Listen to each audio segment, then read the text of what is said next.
इथे आपल्याला line BC ची व्हॅल्यू काढायची आहे। त्यासाठी आपण सूत्र लिहून घेतलेलं आहे। कर्ण वर्ग बरोबर बाजू वर्ग अधिक बाजू वर्ग।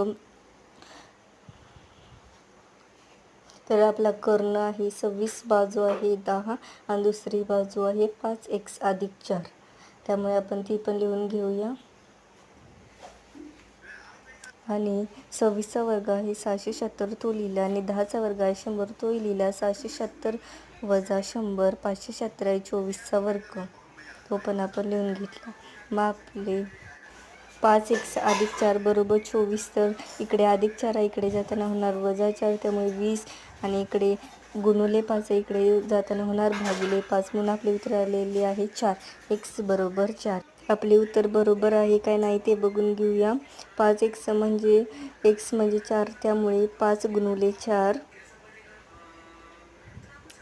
ते आले आपले उत्तर 20। तिथे पण अधिक 4 आहे, इथे पण आपण अधिक 4 करूया। आपले उत्तर आलेले आहे 24। म्हणजे 5x अधिक 4 बरोबर 24 हे आपले उत्तर बरोबर आहे।